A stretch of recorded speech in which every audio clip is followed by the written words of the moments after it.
What's goody, what's good? It's the Cinema Connoisseur. Movies only, you know how we do. And today, we're reviewing none other than No Time to Die. Let me just say off the bat straight away, I'm not going to play no games. This is a straight up. Normally, I would save the review to the end, but I'm going to just do the score right now.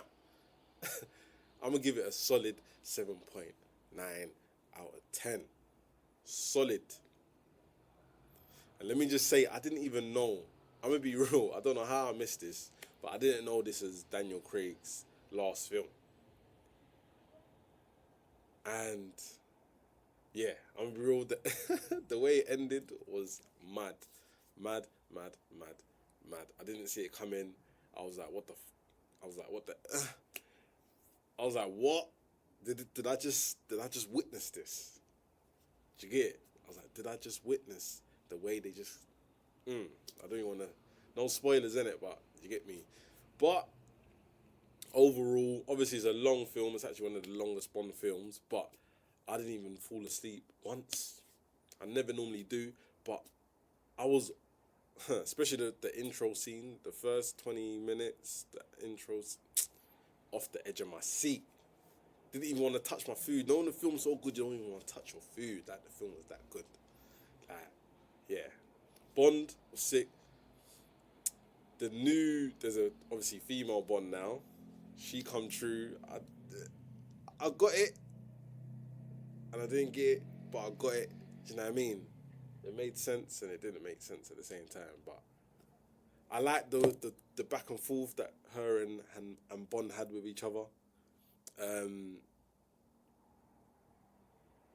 They could have done a little bit more with her. That could have solidified her character a bit more. She just kind of became the sidekick later on throughout the film. But, you know, obviously, you can't really fill James Bond's shoes, even though you're 007, you get me. But she did her thing. She definitely did her thing. But one key element that was the more on the disappointing side, which is surprising about a Bond film, is the villain was not up to scratch. Nope, the villain was not up to par. Every Bond film's got the serious villain. Like, this guy, he just seemed like just any normal guy with a grudge to try and kill everyone. Do you get me? There was no real motivating factor that made me think, yeah, I get this baddie. You know, sometimes you get the villain, and sometimes if you're a bit mad, you're on the villain side a bit, but you're not. Do you get what I mean? But there was nothing to, there was no solidness to the villain. And even, again, I don't want to spoil it, but the way obviously every villain goes out somewhere, it was just a mediocre. It was a mediocre villain going out. Like, you expect to see man's head get chopped off or legs and limbs flying up, but you get me? It was just a normal.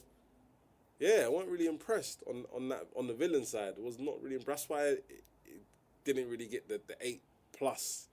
It's the villain that really held it back. But other than that, good points, action, lit. There was, I'd probably say, a part in the middle that was quite like, what's going on? There's not a lot going on right now. The film needs to keep it moving. And then it jumps back. And it's like, okay, it's Bond, you get me? And one thing I love, they had almost every single Bond little catchphrase and theme, and you get me? Like, it was a real Bond film.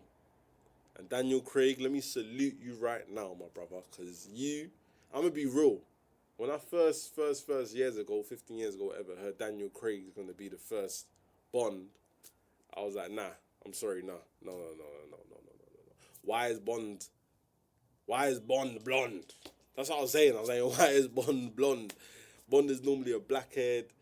Obviously, I'm old school, so I like the Roger Moores, the Sean Connerys, and the Pierce Brosnans. You get me? That's my top 3. Not in particularly in that order, but that's my top 3. Then Daniel Craig, 4th. But those are my top 3. But you get me? They had a certain look, certain vibe. But I get it. We're in the new age, switching up. We got We've now we got a black woman playing 007, which is crazy. That's sick. I want to salute that still. I didn't even mention that, but that is crazy. That's sick. But yeah, Daniel Craig, well done. It's sad to see you go. I like the way he went out. It was sick. It was sick. I was literally at the end of the film like, wow. I did not expect that. No, every film, you know, you can see what's going to happen. But I was like, oh my, I did not expect that. And any film that I watch and I'm like, rah, I actually didn't expect that. It's a good film. Do you know what I mean? Because I feel like a lot of the time I can guess what's going to happen and it happens. But yeah, I like the way they wrap this one up. I do. But again, just to finalize, 7.9. Go and watch it if you haven't watched it. Yeah, it's a good one. One recommendation, try and watch it early/late afternoon. Obviously, it's a long film, so you don't want to be there late, and then people might fall asleep. You get me? But don't fall asleep, because I know some people have gone there and they said they watched it and they fell asleep for a bit. I'm like, I don't know how you fell asleep. You weren't concentrating. But I did go kind of earlier in the day. I went about 4 p.m. Do you get me? And it's 2.5 hour, 2.40-hour film. But yeah, that's my bit of advice. Go and watch it. Cinema Connoisseur. That's the first review of many. Let's go. We out.